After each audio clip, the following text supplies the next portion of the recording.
বাড়ির বড় ছেলে আজ দেশে ফিরছে, এতে কেউই খুশি না, বরং সবাই ভয়ে আছে।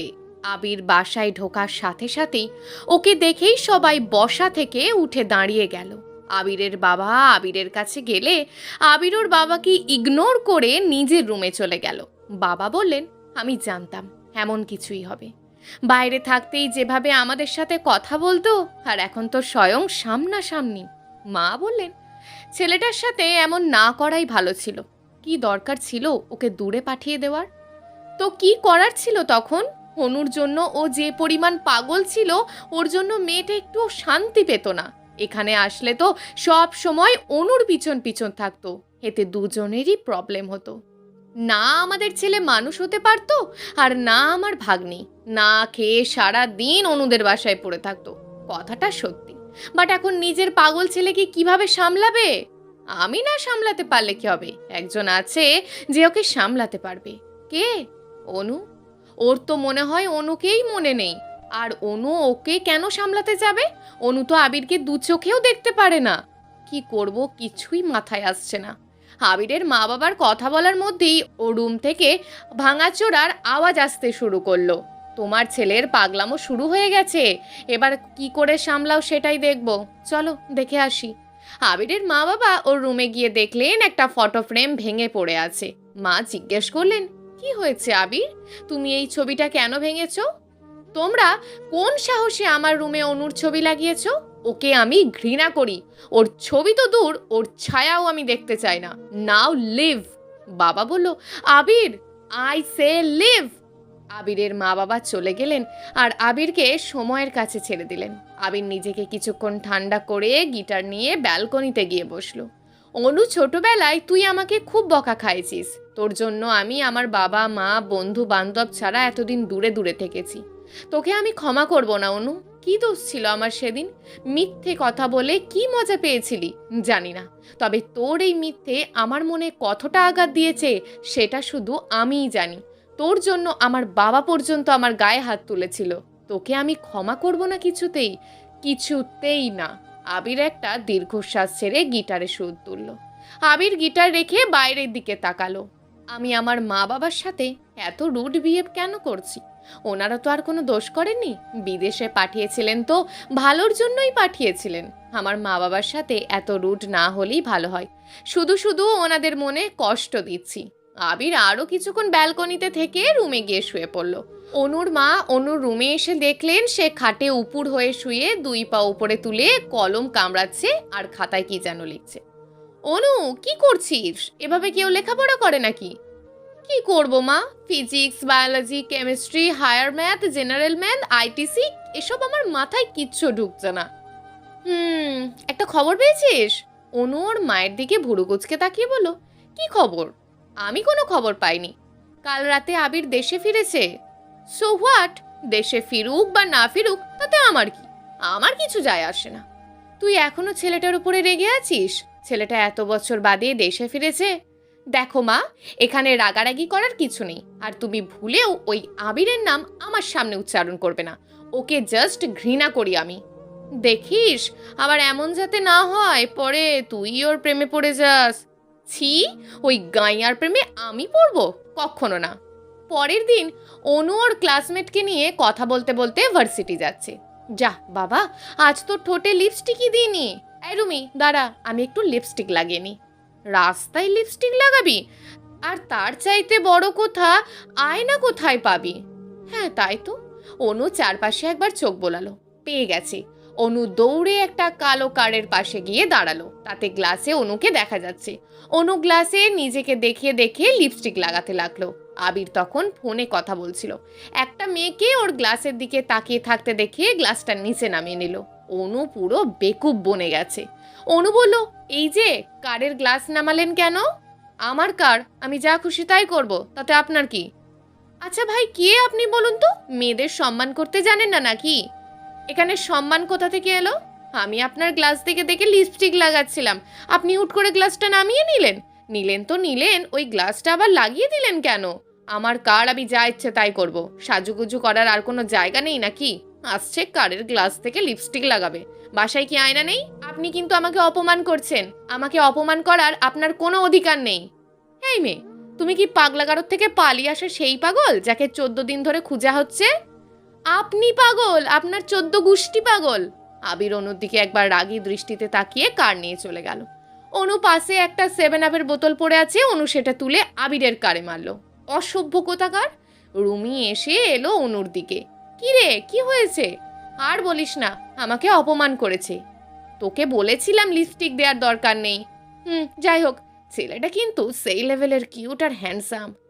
ঝগড়ার সময়ও এত কিছু ফলো করিস? এই শুনলাম আবির নাকি দেশে ফিরেছে। হ্যাঁ তো, তোকে কে বললো? আন্টিকে বলতে শুনেছি যখন তোকে আনার জন্য গিয়েছিলাম তখন। ওকে কি তুই আর দেখেছিস? না দেখিনি, আর দেখতেও চাই না। আচ্ছা এটা কথা বলতো, তোর কেমন ছেলে পছন্দ? আমার পছন্দ হ্যান্ডসাম, ড্যাশিং, কিউট, যাকে দেখে সবাই হাঁ করে তাকিয়ে থাকবে। বাইরেটাই কি সব, ভিতরটা কিচ্ছু না। বাহ্যিক দেখে পাগল হোস না, ভিতরটা দেখ। ধুর, এখনকার ছেলেরা সবাই এক। চল, আজ ক্লাস করব না, আজ দোকানপাট হেঁটে হেঁটে দেখবো, তারপর যেগুলো চয়েস হবে সেগুলো কাল এসে কিনে নিয়ে যাব। অনু রুমিকে নিয়ে একটা শপিং মলে গেল। হেঁটে হেঁটে প্রত্যেক দোকানে জামা কাপড় দেখছে। কতগুলো মেয়েকে কারোর দিকে তাকিয়ে থাকতে দেখে তাদের দৃষ্টি অনুসরণ করে সেও তাকালো। এ কি, এটা তো সেই ছেলেটা যে আমাকে একটু আগে ইনসাল্ট করেছিল।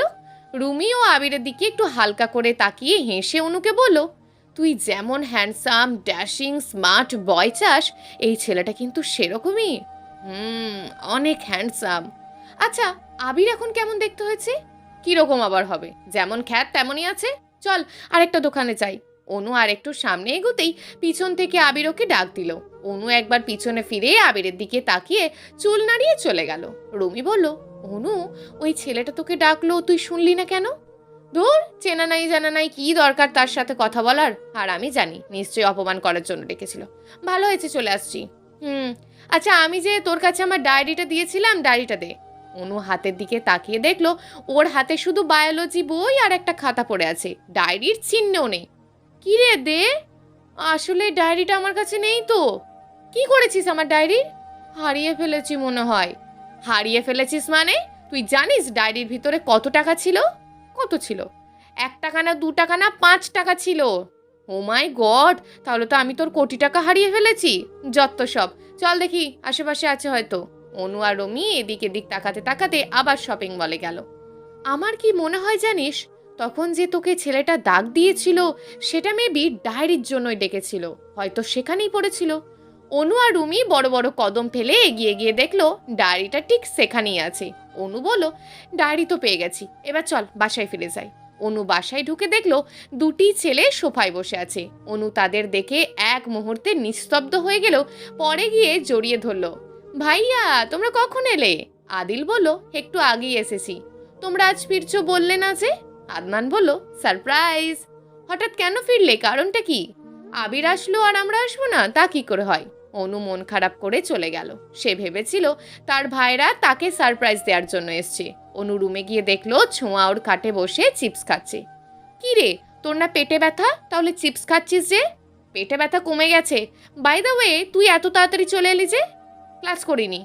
ও, আজ সবাই আমরা আবির ভাইয়াকে দেখতে যাব। তাকে দেখার কি দরকার? এতই যখন দরকার তাহলে সে আসুক না, আমরা কেন যাব? ন্যাক্কা। এসব কি বলছিস অনু? দেখতে যাব, এতে ন্যাকার কি আছে? আর হ্যাঁ, তুইও যাচ্ছিস? জীবনেও না। তাহলে আমিও যাব না। তুই তো জানিস তোকে ছাড়া আমি কোথাও যাই না। অনেকদিন ধরে মামার বাসায় যাই না, তাদের দেখেও নি। আমি পারবো না ছোঁয়া, তাহলে আমিও যাব না। ছোঁয়া মন খারাপ করে ফেললো। অনু ছোঁয়ার কাঁধে হাত রেখে বলল সে যাবে। ছোঁয়া তো অনুর যাওয়ার কথা শুনে সেই লেভেলের খুশি।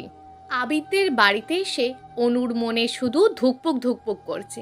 না জানি কখন আবার আবিরের সামনে ধরা পড়ে যায়। ছোঁয়া বলল, সামান্তা আরোহী কোথায়? ওদের তো দেখছি না। জানি না রে, দেখ কোনো রুমে বসে আছে হয়তো। অনু দেখে দেখে সিঁড়ির বাম পাশের রুমে গিয়ে দাঁড়ালো। সিঁড়ির ডান পাশের রুমে আবির ভাইয়া থাকতো, দেখি বা পাশের রুমে আছে কিনা। অনু দরজা ঠেলে রুমে গিয়ে দেখলো রুম একেবারে অন্ধকার। পাশের রুমের আবছা আলোতে কিছু কিছু দেখা যাচ্ছে।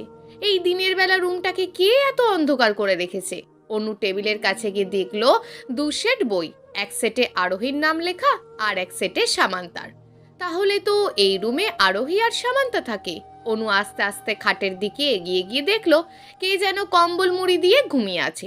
এটা তো নিশ্চিত সামান্তা, ওরই দিনের বেলায় ঘুমানোর অভ্যাস। অনু আর কিছু না ভেবে ব্যক্তিটির পাশে গিয়ে শুয়ে পড়ল। আস্তে আস্তে পিছন থেকে হালকা জড়িয়ে ধরল। সামান্তা, এখনো ঘুমাবি নাকি? এতদিন পর তোদের বাসায় আসলাম, কোথায় একটু ভালো মন্দ গল্প করব তা না, পড়ে পড়ে ঘুমাচ্ছে। অনুর হাত গেল ওর পাশে শুয়ে থাকা ব্যক্তিটির মাথায়। এমা, এর দেখি চুল ছোট ছোট, তার মানে এটা ছেলে। কিন্তু কে? অনু লাফ দিয়ে খাট থেকে নেমে জুতো পায়ে না দিয়েই হাতে নিয়ে ভোঁ করে দৌড়। পথেই সামান্তার সাথে দেখা। সামান্ত বলল, কি রে, তুই এমন পাগল ছাগলের মতন ছুটছিস কেন? তুই এখানে? তাহলে রুমে কে? রুমে তো আবির ভাইয়া। ভাইয়া রুমে শ্রাবণ ভাইয়া ঘুমিয়ে আছে, তাই ভাইয়া আজ আমার রুমে ঘুমিয়েছে। ও ঠিক আছে। আচ্ছা, রুহি কোথায়? ও ছোঁয়ার সাথে ছাদে গেছে। অনু সিঁড়ি বেয়ে নিচে নামছে আর নিজেকে বকাঝকা করছে। আমি কি না আবির ভাইয়াকে জড়িয়ে ধরেছি, ওই খ্যাতটাকে? ছি ছি ছি ছি, ভাবতেই কেমন গা গুলিয়ে আসছে। আবিরের মা বলল, কি হয়েছে অনু, কি বকবক করছো? কিছু না মামি, এমনি। আবিরের সাথে দেখা হয়েছে? না মামি। রাতে ছাদে একা দাঁড়িয়ে আছে অনু, আর এক মনে আকাশের দিকে তাকিয়ে আছে। বিকেলে এসেছিল, রাত হয়ে গেছে একেবারে। আবিরের সাথে এখনো দেখা হয়নি। অনুরও কেন জানি আবিরকে দেখতে খুব মন চাইছে। এই প্রথম আবিরদের বাড়িতে এসে এসে মন খারাপ করেছে। আগে যখনই আসতো তখনই আবির অনুকে নিয়ে ছাদে যেত, খেলা করত, ওর জন্য ফুল এনে কানে গুঁজে দিত। কিন্তু এখন এসব কিচ্ছু নেই। ছাদে অন্য কারোর উপস্থিতি টের পেয়ে পাশে তাকিয়ে দেখলো একটা ছেলে কিছুটা দূরে পিছন ফিরে দাঁড়িয়ে আছে। অনু ছেলেটির দিকে এগিয়ে গেল। কে আপনি? কোনো মেয়েলি কণ্ঠ শুনে আবির পিছন ফিরে তাকালো। আবিরকে দেখে অনু যেমন শক খেয়েছে তেমন আবিরও। অনু বলে উঠল, আপনি? আপনি এখানে কি করেন, তাও এত রাত্রে? আবির বলল, সেম কোয়েশ্চেন তো আমারও। আপনি এখানে কি করেন? আমি এখানে কি করি মানে? এটা আমার মামার বাসা, এখানে আমি থাকবো না তো কে থাকবে? সিরিয়াসলি? এটা আমার নিজের বাসা, এখানে আমি থাকবো না তো কি আমার ভূত থাকবে নাকি? আপনার বাসা মানে? কি নাম আপনার? আবির রায়হান চৌধুরী। নামটা নিশ্চয়ই শুনেছেন। আপনি আবির? কিন্তু এটা কিভাবে সম্ভব? কেন সম্ভব নয়? তা আপনার নামটা কি? আমার নাম? না কিছু না। অনু দৌড়ে নিচে চলে গেল। আবির অনুর যাওয়ার পানে তাকিয়ে তাচ্ছিল্যের হাসি দিল। ড্রয়িং রুমে বসে আছে সবাই। অনু বারবার আবিরের দিকে আর চোখে তাকাচ্ছে। আবির ব্যাপারটা বুঝতে পেরে পিছনে ফিরে বসলো। অনু বলল, বাবা, এত অ্যাটিটিউড। অবশ্য অ্যাটিটিউড থাকারই কথা। আবিরের মা বলল, অনু, আমরা সবাই গল্প করছি, তুমি কিছু বলছো না যে? এমনি মামি, ভালো লাগছে না। অনুর মা চা মুখে দিতে দিতে বললেন, তা ভাবি, ছেলে মেয়ের বিয়ে দিচ্ছেন কবে?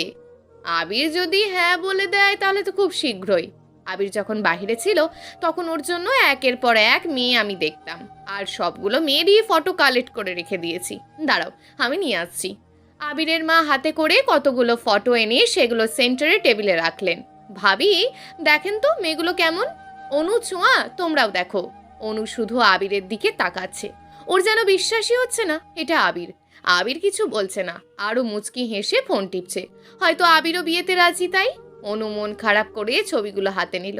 অনু বলল, সবাই খুব কিউট মামি, আমার সবাইকেই খুব ভালো লেগেছে। এক কাজ করো, সবাইকেই তোমার পুত্রবধূ বানিয়ে নিয়ে আসো। অনুর কথা শুনে সবাই হেসে দিল। কিন্তু আবির অনুর এই কথা শুনে ভুরু কুঁচকে ফেলল। আবিরের মা বলল, সবাই কিউট হলেও তোমার চাইতে কিন্তু কিউট না। অনু বলল, কি যে বলো না মামি, হেরাই কিউট। এই দেখো, সাদা ড্রেস পরা মেয়েটা কিন্তু বেশ কিউট, একে মানাবে। আবির এবার রেগে সোফায় ফোন ছুঁড়ে মেরে উঠে গেল। আবির বলল, লিসেন, আমি কাকে বিয়ে করব না করব সেটা একান্ত আমার ব্যক্তিগত ব্যাপার, আর এই ব্যাপারে কেউ ইন্টারফেয়ার না করলেই আমি সবচাইতে বেশি খুশি হব। তাই আমার বিয়ের বিষয় দয়া করে আমার উপরে ছেড়ে দাও, কারণ নাক গলানোর দরকার নেই। অনুর দিকে তাকিয়ে কথাটি বলল। অনু আবিরের কথা আর ওর তাকানো দেখে চোখ নামিয়ে নিল। আবির, এতে রাগ করার কি আছে? বসো বলছি। জানো না বড়দের সামনে উঁচু গলায় কথা বলতে নেই? এত রাগ আসে কোথা থেকে তোমার? আবির ওর মায়ের কথায় সোফায় গেল। অনুর চোখে অজান্তেই পানি চলে এসছে। কোনো রকমে চোখের পানি আড়াল করে মেকি হেসে মামির দিকে তাকালো। তা নাজনীন, তুমি কবে তোমার বাচ্চা কাচ্চাদের বিয়ে দিচ্ছ? আমার বাচ্চারা সবাই বিয়ের বয়সের।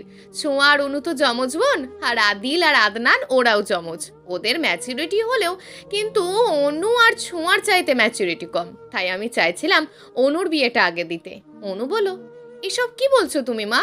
এসব কথা কোথা থেকে আসছে? প্লিজ এখন এসব থাক না। আমরা কি বিয়ে নিয়ে ডিসকাস করতে এসছি নাকি? এসব পরেও বলা যাবে। আর দেখো, ছোঁয়ার ম্যাচুরিটি কিন্তু এতটাও কম নয় যতটা তুমি মিন করছো। শ্রাবণ হাতে দুটো চিপসের প্যাকেট নিয়ে ড্রয়িং রুমের দিকে আস্তে আস্তে বলল, ফাইনালি ছোঁয়ার তাহলে বিয়ে হচ্ছে, তাই তো ছোঁয়া? ছোঁয়া বলল, মোটেও না। মা কি বললো শোনোনি? আমার এখনো ম্যাচুরিটি হয়নি। হ্যাঁ, এটাই তো আমার সবচাইতে বড় সমস্যা। কিছু বললে শ্রাবণ ভাইয়া? না, আর তোকে না বললাম আমাকে ভাইয়া না ডাকতে? ভাইয়া ডাকলে কেমন যেন লাগে। ভাইয়াকে তো ভাইয়াই ডাকবো, তা না কেন করছো ভাইয়া ডাকতে? এমনি। এই নে তোর জন্য চিপস এনেছি। ব্যাপারটা কি, আমার জন্য আনলে আর কারোর জন্য তো আনলে না? তুই যেমনটা ভাবছিস তেমনটা না। শুনলাম নাকি তুই চিপস খেতে ভালোবাসিস, তাই তোকে দিলাম। না খেলে দিয়ে দে, আমি চিপস শান্তাকে দিয়ে দিচ্ছি। জীবনেও না। আবিরের মা অনুর মায়ের সাথে কিছুক্ষণ গল্প করে ঘড়ির দিকে তাকিয়ে বলেন, রাত 12টা হয়ে গেছে, বাচ্চাদের খিদে পেয়েছে বোধহয়। কিন্তু আদনান আর আদিল কোথায়? ওদের তো অনেকক্ষণ যাবত দেখছি না। হ্যাঁ তাই তো। অনু, ওদের ফোন লাগাতো। হ্যাঁ মা। অনু আদনানের ফোনে কল দিয়ে কিছুক্ষণ রিং হওয়ার পর ফোন রিসিভ করলো। হ্যাঁ অনু বল। কোথায় তোমরা? এই তো একটু বাইরে এসছি। কোনো সমস্যা হয়েছে কি? না, ডিনার করতে আসো। আচ্ছা। অনুর মা বলল, কি বললো? হাসছে। আবিরের মা আর অনুর মা মিলে খাবার ভরে টেবিলে রাখছে। আবির বলল, মা আমি রুমে যাচ্ছি, আমি ডিনার করব না। সে কি, কেন করবে না আবির? আমার খিদে নেই। আবির একবার অনুর দিকে তাকিয়ে হনহনিয়ে রুমে চলে গেল। বুঝতে পেরেছি, আমি থাকলে সে খাবারই খাবে না। কাল সকালেই আমি বাড়ি চলে যাচ্ছি। আবির এতটা ঘৃণা করে আমাকে? মনে মনে বলল অনু। কি রে অনু, তোর আবার কি হলো? খেতে আয়। অনু মাথা নাড়িয়ে টেবিলে গিয়ে বসলো। আরোহীর রুমে এসে পায়চারি করছে অনু, কারণ কিছুক্ষণ আগেই আবিরের মা বাবা বলে দিয়েছে অনুরা যাতে আরো 2 দিন থাকে। অনু পায়চারি করছে আর আরোহীর দিকে ভুরু কুচকে তাকাচ্ছে। কারোর সাথে এত সময় ফোনে কথা বলছে কে জানে। অনু শেষমেশ বিরক্ত হয়ে আরোহীর কান থেকে ফোনটা ছোঁ মেরে নিয়ে নিল। এটা তো নাম্বার, কারোর নাম সেভ করা নেই। কার সাথে ফোনে কথা বলছিলি রোহি? সত্যি করে বলতো। আমার এক কলেজের ফ্রেন্ড ঝুমার সাথে কথা বলছিলাম। সত্যি তো? হ্যাঁ রে বাবা, ফোনটা রেখে দিয়েছে, না হলে আজ সত্যিটা ফাঁস হয়ে আসতো। ধুর, ঘুমাতো। রাত 1টা। অনু শুয়ে এপাশ ওপাশ করছে, কিছুতেই ঘুম আসছে না তার। ধুর, সামান্তার ছোঁয়ার কাছে যাই। এই আরোহীর পাশে ঘুমালে চোখের জীবনেও ঘুম আসবে না। যাই, গিয়ে দেখি ওই দুটো কি করছে। অনু রুম থেকে বেরিয়ে গেল। আরোহীর রুম থেকে সামনের রুমের ডান পাশের রুমটাতে গিয়ে সোজা ঢুকে পড়ল। গরম বেশি লাগার কারণে আবির সবেমাত্র শাওয়ার সেরে রুমে আসছিল। এত রাতে অনুকে দেখে সে ঘাবড়ে গেল। অনু আবিরকে দেখে জিভ কামড়ে দিয়ে চোখ বন্ধ করে ফেললো। কারো রুমে আসতে গেলে নক করে আসতে হয়, সেটাও কি জানো না নাকি তুমি? সরি, আমি জানতাম না এটা আপনার রুম। জানতে না, নাকি ইচ্ছে করেই এসেছো? আর এই রুমকে অন্য কারো রুম ভাবার কি আছে? তুমি তো সব সময় দেখেছো যে আমি এই রুমেই ঢুকি। যেহেতু আমি এই রুমে আসি, তখন নিশ্চয়ই এটা আমার রুমই হবে। আমি ফলো করিনি অতটা। আবির এবার অনুর কাছে গিয়ে ওকে দেওয়ালের সাথে চোপে ধরল। কেন কেন আসো তুমি আমার আশেপাশে? আমি যে তোমাকে এতটুকু সহ্য করতে পারি না। আমি অনেক কষ্টে নিজেকে গুছিয়ে নিয়েছি শুধুমাত্র তোমার জন্য। তাই নেক্সট টাইম আমার আশেপাশে আসবে না বলে দিলাম। অনু এবার ফুঁপিয়ে কেঁদে দিল। আবির এমনভাবে ওকে চেপে ধরেছে যেন এক্ষুনি হাত একেবারে ভেঙে যাবে। আবির অনুর চোখের পানি দেখে ওকে ছেড়ে দিল। যা বললাম তা যেন স্মরণে থাকে। নাও গেট আউট ফ্রম হিয়ার। আপনি খুব খারাপ, খুব। আমি বললামই তো যে আমি জানতাম না এটা আপনার রুম। জানলে কখনো আসতাম নাকি? অনু চোখ মুছে রুম থেকে বেরিয়ে গেল। আবির কপালে হাত দিয়ে সোফায় বসলো। তখন ওর সাথে এমন বিহেভ না করলেও পারতাম, কিন্তু আমারই বা কি করার ছিল? ওকে কাছে দেখলে যে আমি নিজেকে কন্ট্রোল করতে পারি না। আবির নিজের মুড ঠিক করার জন্য গিটার হাতে ব্যালকনিতে গেল। আবির গান গেয়ে ও রুমের দরজার দিকে তাকাতেই দেখলো কারোর ছায়া দেখা যাচ্ছে। রুমে আবছা আলোয় থাকা ছায়াটা যেন আরো প্রকটভাবে দেখা যাচ্ছে। আবির মুচকি হেসে ওর গিটারের দিকে তাকালো। আগেও অনু এমন করতো, এখনো করে। আগে আবিরের সাথে যখন রাগ করতো তখন আবির ওর রুমে এসে গিটার বাজাতো, গান গাইতো। আবির জানি ওর গান শুনলে অনুর মন ভালো হয়ে যায়। আজও আবির এই জন্যই গান গেয়েছে। ও জানতো অনু ওর গান শোনার জন্য আসবে। ওর ধারণাই সত্যি হলো। আবির গিটার রেখে ধীর পায়ে দরজার দিকে এগিয়ে গেল। অনু আবিরকে এভাবে ওর সামনে দেখে চমকে গেল। লজ্জায় কাঁচুমাচু হয়ে মাথা নিচু করে নিল। কি হলো, তুমি এখনো যাওনি কেন? ওই আসলে। কি আসলে বলো? আসলে আমার কানের দুলটা আপনার দরজার কাছে পড়ে গেছিল, তাই নিতে এসেছিলাম। বাহ, মিথ্যা বলতেও দেখছি শিখে গেছো। তারপর? তারপর আপনি চলে আসলেন। অনু কথাটা বলে সেখান থেকে কেটে পড়ল। আবির অনুর দিকে একবার তাকিয়ে দরজা বন্ধ করে শুয়ে পড়ল আর মনে করতে লাগলো আজ থেকে 11 বছর আগের ঘটনা। অনুর বয়স তখন 10 আর আবিরের 16 বছর। অনু যখন পৃথিবীতে এসেছিল তখন সবচেয়ে বেশি খুশি আবিরই হয়েছিল। অনুর প্রতি কেমন যেন ওর একটা টান অনুভব হতো। আবির সব সময় অনুর কেয়ার করতো, ওর পাশাপাশিতে থাকতো। কাউকে ওর সাথে সহ্য করতে পারতো না, তাই সে নিজের বাড়ি ছেড়ে অনুদের বাড়িতে এসে পড়ে থাকতো। এতে অনুর অস্বস্তি হতো, কারণ আবির যতদিন ওদের বাড়িতে থাকতো ততদিন আবির ওকে অন্য কোনো ছেলের সাথে কথা বলতে দিত না, মিশতে দিত না। অনু ছোটবেলা থেকেই নেগেটিভ মাইন্ডেড ছিল, তাই আবিরের এমন ব্যবহার ওর কাছে ভালো লাগতো না। আবিরকে বিদায় করার জন্য ওকে খ্যাত গাইয়া বলে অপমান করতো। আবির অনুর কথায় কষ্ট পেলেও সেসব গায়ে মাখতো না। আরেকদিন অনু ওর রুমে বসে বসে পড়ছিল। আবির তখন ওর কাছেই যাচ্ছিল। ফ্লোরে তেল পড়ে থাকাতে সেটা স্লিপ কেটে অনুর ওপরে পড়ে যায়। অনু চিৎকার করে উঠল। তারপর আবিরকে খারাপ, নষ্ট এসব বলে অপমান করতে লাগলো। বিষয়টা জানাজানি হয়ে গেলে আবিরের বাবা আবিরকে খুব মারেন। তারপর ওকে নিউ ইয়র্কে ওর চাচার কাছে পাঠিয়ে দেন। এসব মনে পড়তেই আবিরের চোখ পানিতে ভিজে উঠল। হ্যাঁ, ফুপিমণি ঠিক কথাই বলে। অনুর ম্যাচিউরিটি একটু বেশি, না হলে 10 বছর বয়সের একটা মেয়ে এভাবে কেন কথা বলবে? সেদিন আমি তোর ওপরে ইচ্ছে করে পড়ে যাইনি অনু, তেল ছিল সেখানে। আর তেলটা কে ফেলেছিল? ছোঁয়া। হ্যাঁ, বাবা আমাকে ফোন করে বলেছিলেন যে ওনার আমাকে বুঝতে ভুল হয়েছে। ছোঁয়া চুলে তেল দিতে গিয়ে ফ্লোরে তেল ফেলেছিল, আর আমি সেখানেই স্লিপ খেয়ে তোর ওপরে পড়ে গেলাম। অনু, তোর কি এতটুকু অনুশোচনা হয় না? এদিকে অনু ভাবে, হ্যাঁ, আমার অনুশোচনা হয়। আমার ম্যাচিউরিটি বেশি থাকলেও তখন এতটাও ম্যাচিউরিটি ছিল না যার উপর ভিত্তি করে আমি বুঝতে পারবো যে আবির আমাকে ভালোবাসতো। আবিরের বয়স তখন 16 ছিল, পর্যাপ্ত বয়সেরই ছিল ও। আমাকে কারোর সাথে মিশতে না দেওয়ার কারণ তখন না বুঝতে পারলেও এখন পারছি। এসব যে আবিরের ভালোবাসার ইঙ্গিত ছিল। আবিরকে খুব অপমান করেছি, কিন্তু তবুও সে আমার পিছু ছাড়েনি। কিন্তু শেষে শেষে আমি এটা কি করলাম? ছি ছি ছি ছি, না। আবির আবিরের জায়গায় ঠিক আছে। ও যদি আমার জন্য নিউ ইয়র্ক গিয়ে 10-11 বছর কাটিয়ে আসতে পারে, তাহলে আমি কেন ওর থেকে দূরে থাকতে পারবো না? আবির আমাকে কয়েকটা কথা শুনিয়েছে, তাতেই আমার এত খারাপ লেগেছে। আর আমি যে তাকে প্রতিনিয়ত অপমান করে গিয়েছি, কতই না খারাপ লেগেছিল তখন আবিরের। চোখের কার্নিশ বেয়ে জল গড়িয়ে পড়ছে। অনুর চোখে জল মুছে কাত হয়ে শুয়ে পড়ল। দুই মানুষ একই বাড়িতে, একজন করিডোরের ওপারে আর একজন এপারে। দুজনের চোখে ঘুম নেই, দুজন দুজনের কথা ভেবে চোখে জল ফেলছে। সকালে অনু ফ্রেশ হয়ে নাস্তা না করেই ছাদে চলে গেল। আপাতত প্রকৃতির বাতাস ফিল করা দরকার, কিন্তু সেখানে গিয়েও অনু বেশিক্ষণ টিকতে পারল না। আবির চলে এলো। অনু আবিরকে দেখে তাড়াতাড়ি ছাদ থেকে নেমে গেল। আদনান বলল, কি হয়েছে বলতো অনু, তোর চোখ মুখ এভাবে লাল হয়ে আছে কেন? না ভাইয়া, তেমন কিছু হয়নি। আদিল বলল, মিথ্যা বলছিস? না ভাইয়া। তাহলে নাক টানছিস কেন? এমনি। তোকে কেমন অস্বাভাবিক লাগছে, কি হয়েছে সত্যি করে বলতো? ট্রাস্ট মি ভাইয়া, কিচ্ছু হয়নি। শ্রাবণ সবার জন্য শপিং করছে। অনু বুঝতে পারছে না শপিং করার মানে, তাই সামান্তাকে জিজ্ঞেস করলো। সামান্তা বলল, আজ আমরা সবাই মামার বিয়েতে যাব, তোরাও যাচ্ছিস, আর এজন্যই তোদের আরও 2 দিন রাখা হয়েছে। অনু বলল, আমি যাব না প্লিজ। আরোহী বলল, কেন যাবি না? এমনি। দেখ, এমনি বললে তো হবে না, তোকে যেতে হবে মানে যেতেই হবে। অনু একটা পার্পল কালারের মধ্যে পাথরের খচিত জর্জেট শাড়ি পরেছে, সাথে হাই হিল জুতা। অনুর একটা প্রতিভা খুব ভালো, ও শাড়ি পরতে জানে খুব সুন্দর করে। এখন যাচ্ছে বাকিদের শাড়ি পরাতে। অনু নিজের চুড়ি ঠিক করতে করতে সামনে এগোচ্ছিল। আবিরও তখন নিজের ব্লেজার হাতে করে শ্রাবণের কাছে যাচ্ছিল। অনুর জুতো ওর শাড়ির কুঁচিতে পড়ে যাওয়ার জন্য সে তাল সামলাতে না পেরে আবিরের ওপর পড়ে গেল। আবিরের হাত থেকে ব্লেজার পড়ে গেছে। সে এক হাত দিয়ে অনুর কোমর চেপে ধরেছে, আর এক হাত দিয়ে দরজার কার্নিশ।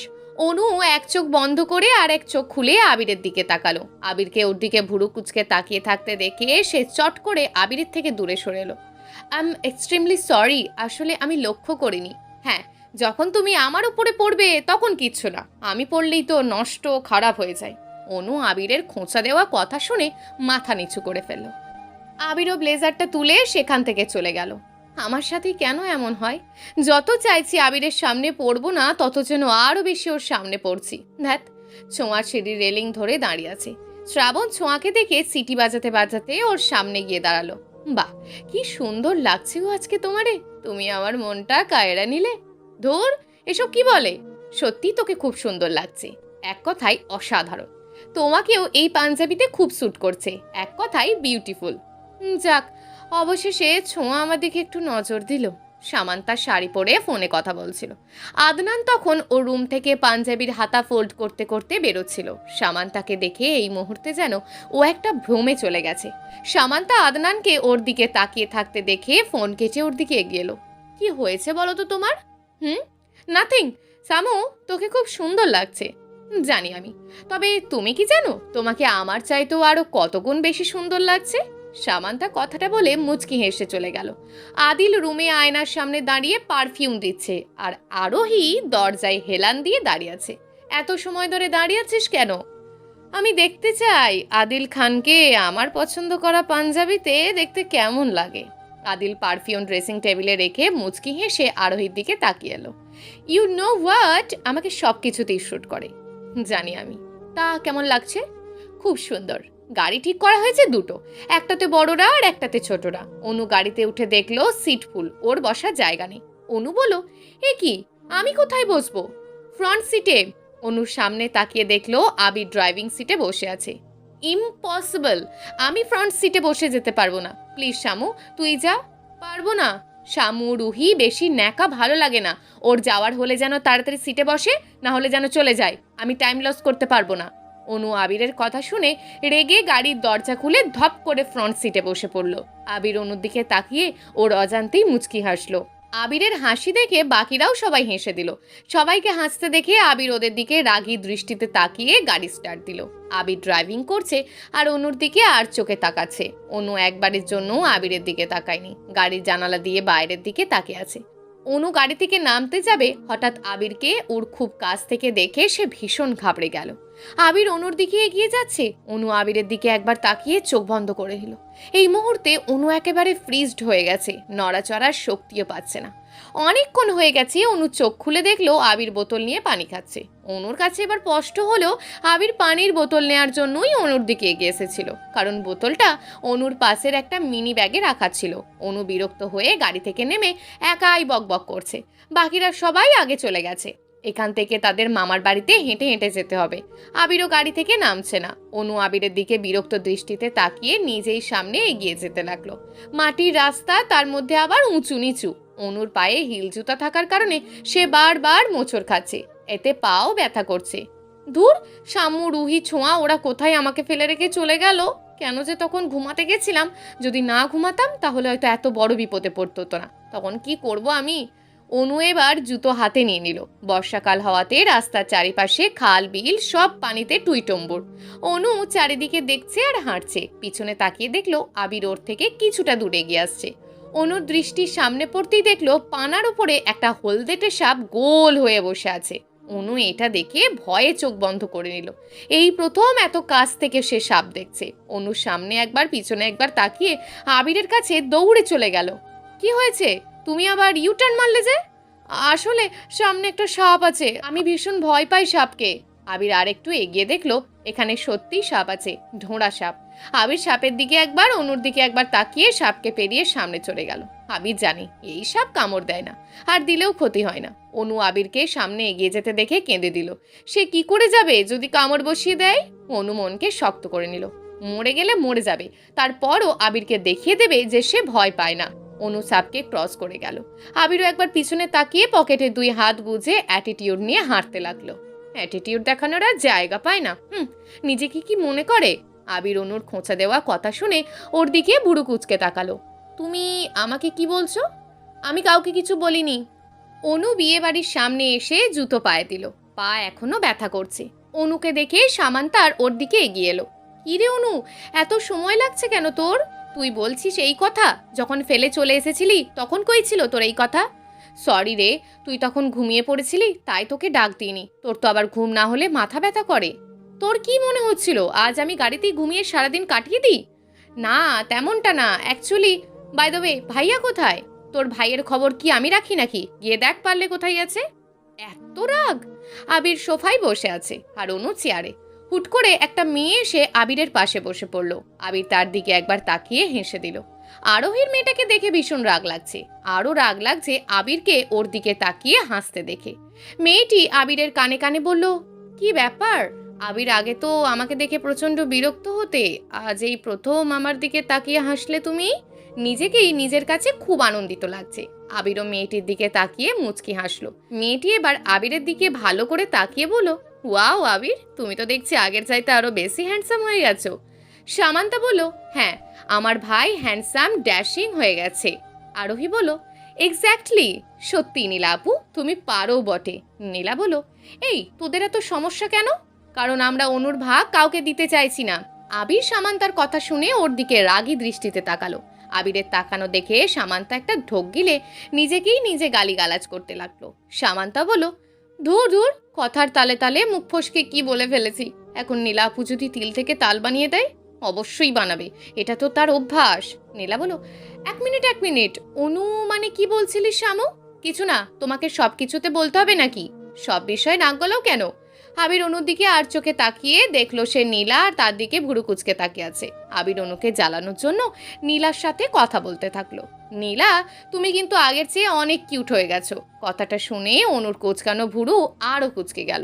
তুমি আমাকে কখন দেখলে? ভালো করে তাকালেও না তো। সামান্ত বলল, তো কি করব, এখন তোমার দিকে হাঁ করে তাকিয়ে থাকবো নাকি আজও? আবির ভাইয়ার একবার তাকালেই হয়।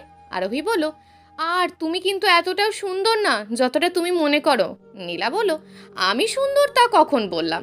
আর তোরা তোদের এই অভ্যাসগুলো এখনো চেঞ্জ করলি না? সব সময় আমাকে পেঞ্চ করিস, কারণ তোমার অভ্যাস আমাদের ভালো লাগে না। নীলা আরোহী আর সামান্তার দিকে চোখ পাকিয়ে চলে গেল। ছোঁয়া বলল, এই মেয়েটা কে রে? আরোহী বলল, আমার মামাতো বোন নীলা। ও, দু হাতে চুড়ি দেখলাম, বিবাহিত নাকি? হ্যাঁ, 2 বছরের একটা মেয়েও আছে। ছি, কি লুচ্ছা টাইপের মেয়ে। হ্যাঁ, ও ওরকমই। আবির ভাইয়াকে খুব পছন্দ করত, তারপর ভাইয়া বিদেশে চলে যাওয়ার পর আর একটা ছেলেকে পছন্দ করে নেয়, তারপর বিয়ে। ছোঁয়া ছাদের রেলিং ধরে দাঁড়িয়ে আছে আর শ্রাবণ ওর পিছনে। ছোঁয়া, কিছু বলবে? না, আকাশটা দেখ কত সুন্দর। আকাশ তো সুন্দরই হয়, তবে আজকের আকাশটা একটু বেশি সুন্দর। আর আমার কাছে মনে হচ্ছে আকাশে তুই এক জ্বলন্ত তারা। মানে? মানে তুই বুঝবি না। তোমার কি হয়েছে বলো তো? কিছু একটা প্রকাশ করো তো আর একটু ভিতরে রেখে দাও কেন? এমনি। শ্রাবণ ছাদ থেকে নেমে গেল। ছোঁয়া মন খারাপ করে আকাশ দেখায় মন দিল।